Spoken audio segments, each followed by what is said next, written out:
j'ai une de ces flemmes. Je viens de manger une raclette et là, je suis sur le coup de la digestion. Mais j'ai quand même envie de faire de la peinture. Dilemme, flemme, peinture, peinture, flemme. Aujourd'hui, dans cette vidéo, je vais te montrer une nouvelle technique, oui, mais comment utiliser son temps à bon escient. À savoir que quand on fait du pouring, on sait qu'on va devoir préparer ses mélanges, préparer sa table. Une fois que la création est faite et finie, eh ben, il va falloir tout nettoyer, nettoyer les petits pots, nettoyer la table, voilà. On sait que ça prend du temps. Donc, pour cette vidéo aujourd'hui, je vais te présenter une technique qui n'utilise pas beaucoup de temps. C'est-à-dire, si tu as une dizaine de minutes, un quart d'heure, tu peux faire cette réalisation. Parce qu'il y a très peu de choses à préparer et aussi à nettoyer. Et on y va, c'est parti, jingle!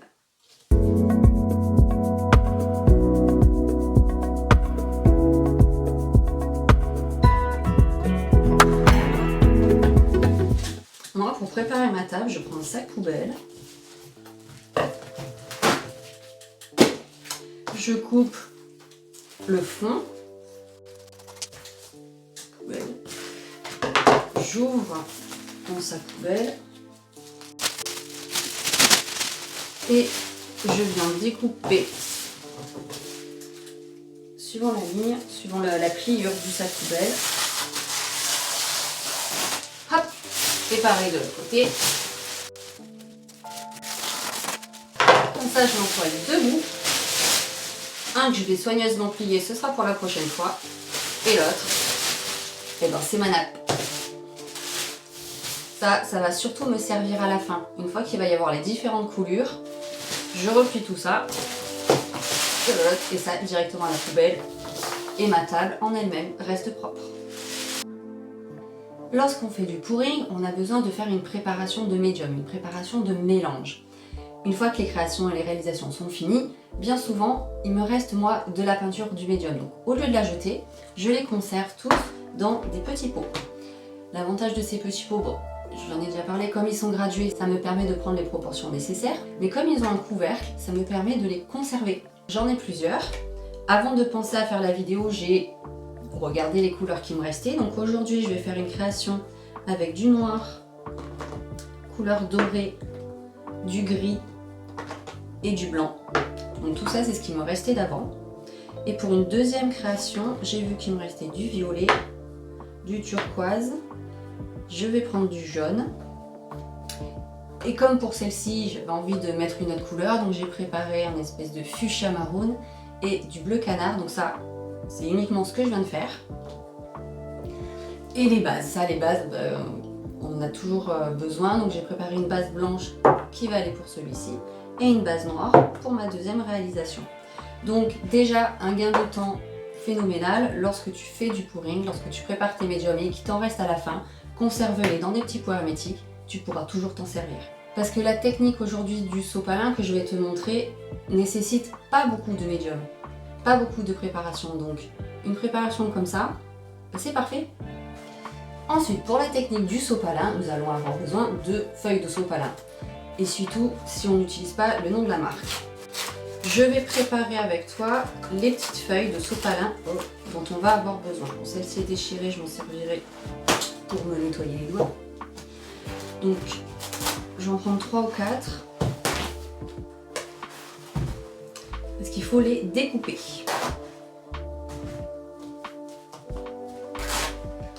Parce que la feuille en elle-même est trop grande. Là, je le découpe en deux.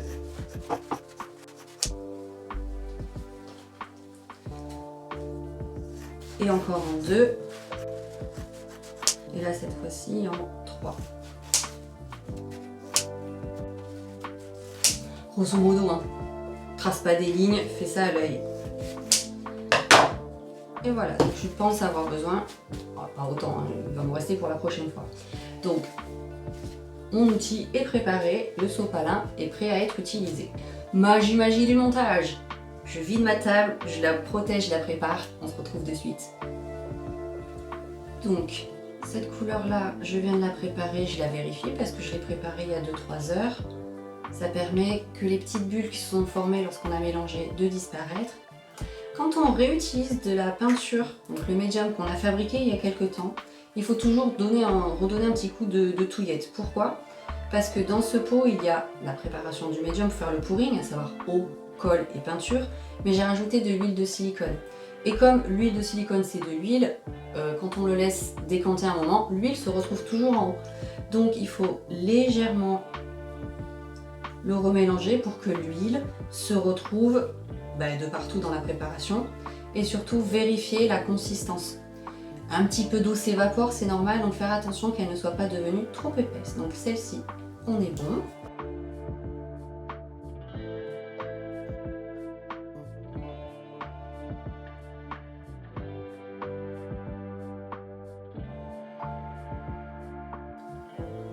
Le blanc que je viens de faire, il me paraît un peu épais. Je rajoute un petit peu d'eau.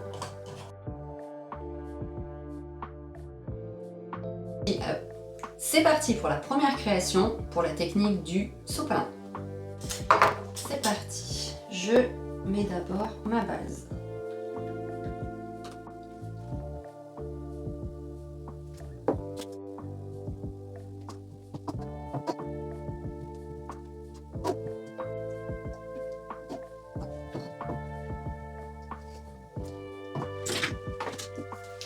Ensuite, la technique du sopalin, ça va nous permettre d'étirer notre peinture.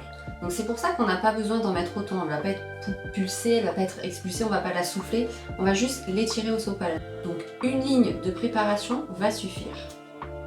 Il faut aussi faire attention. On va essayer que la ligne soit assez régulière lorsqu'on va poser la peinture.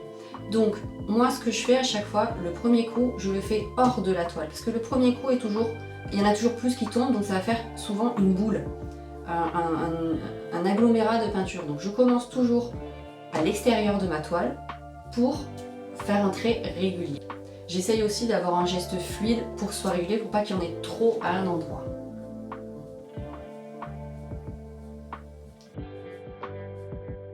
Et je vais faire pareil avec toutes mes couleurs.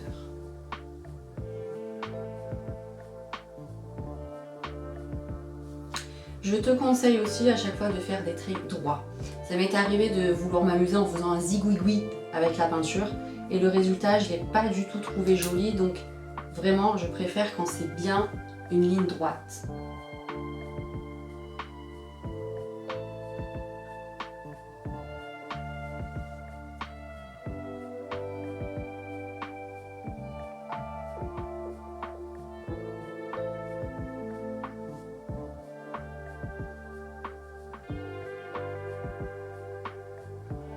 Donc tu vois là ce que je te disais, à chaque fois ça fait vraiment un cercle de peinture, c'est pas élégant lors de la fin de la création. La technique du sopalin, je vais prendre mes petits morceaux de sopalin, je vais les poser sur la peinture et je vais venir étirer. On a le temps, donc fais bien attention que toute la partie du sopalin soit bien collée et adhérée à la peinture. Donc là je le pose, ça a bien adhéré partout et j'étire. Tout doucement, on effleure la toile. Je mets ça de côté. Il faut faire aussi attention à ce qu'on pose le sopalin sur la même ligne. Si je le pose trop haut, c'est la peinture du haut qui va être étirée. Moi, je veux à partir du jaune. Donc, je positionne sur le jaune. Voilà, ça a bien adhéré.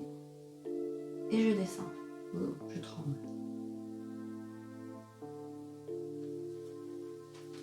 Et voilà.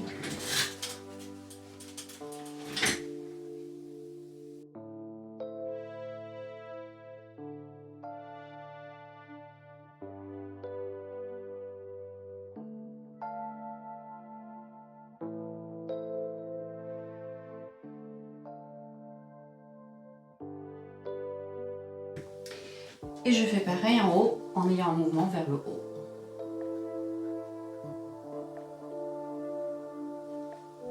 Donc comme là la distance est moins longue, ça va être plus fort en couleur. On va moins voir de blanc, ça va être moins dégradé.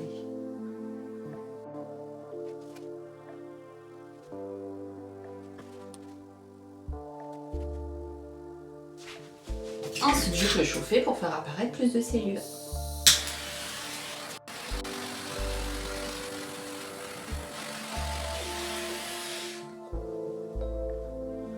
simplement. Voilà, 5 minutes avec des préparations qui ont été faites précédemment, ma réalisation est finie. Et voilà, pas de prise de tête avec une énorme préparation de mélange, d'organisation. En plus, la table est très peu sale. Il y a très peu de coulures, donc c'est parfait quand tu as très peu de temps pour faire une création. L'avantage du sopalin, c'est que elle adhère, en fait, comme c'est absorbant, ça absorbe un petit peu de peinture qui va te permettre de l'étirer. Je vais de suite te montrer une autre technique, non pas avec du sopalin, mais toujours avec ce principe d'étirer la peinture. Donc là, je vais refermer mes pots et tu vas te rendre compte qu'on en a très peu utilisé. Et je vais pouvoir me resservir une autre fois même. Je positionne ma toile suivante et on est parti. Cette fois-ci, d'autres couleurs et une base noire. On y va pour le fond noir.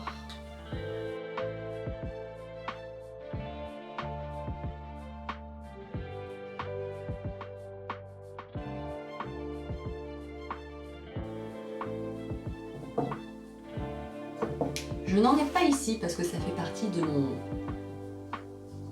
ma réflexion créative. Je veux mettre du doré en haut, donc je laisse un espace.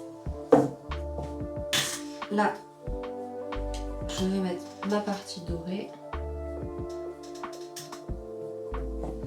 Du coup, il me faut une autre spatule.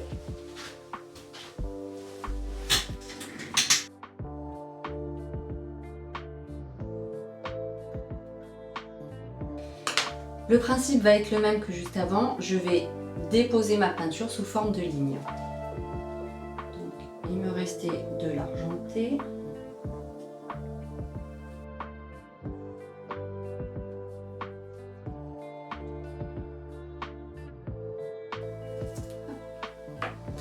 Cette fois-ci, je ne vais pas étirer avec le sopalin. L'avantage du sopalin, c'est que c'est absorbant.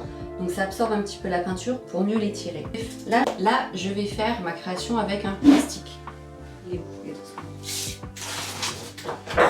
Avec un plastique. J'ai une plastifieuse, donc moi c'est un simple morceau de plastique que j'ai passé dans la plastifieuse. Mais tu peux récupérer un morceau de plastique pour quelque chose qui protège alimentaire ou peut-être à l'intérieur des chemises, enfin voilà. Il y a moyen de récupérer un morceau de plastique assez rigide quand même, faut pas que ce soit trop fluide. Et l'avantage qu'il soit transparent, c'est que tu vas voir ça vient adhérer partout. Je fais un petit peu de place et j'étire. Donc je vais étirer à partir d'ici, donc je le positionne, que ça adhère bien, hop, et j'étire.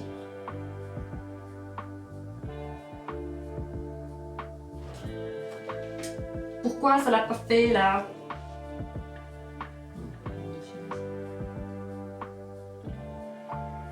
Bon, voilà.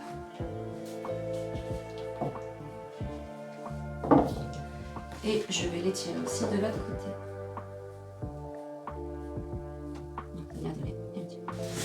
À nettoyer et à réutiliser. Je prends mon chalumeau et je peux chauffer.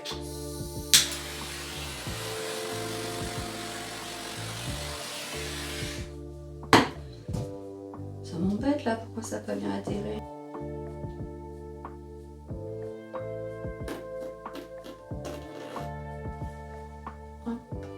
Je récupère un peu de noir pour combler les trous sur la hauteur. Et voilà, une deuxième réalisation faite tout aussi rapidement où je n'ai eu aucune préparation de médium. Et encore il en reste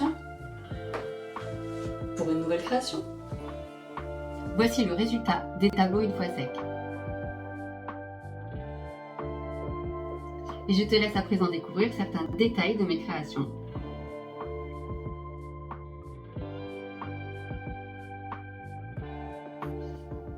J'espère qu'en ayant vu cette vidéo, toi aussi tu vas te mettre à la technique du sopalin. Tu verras par toi-même que cette technique est super simple, rapide et utilise très peu de produits. Lors de tes créations, à toi de voir où tu vas faire cette fameuse ligne imaginaire. En haut, en bas, de manière centrée, excentrée, verticale, horizontale.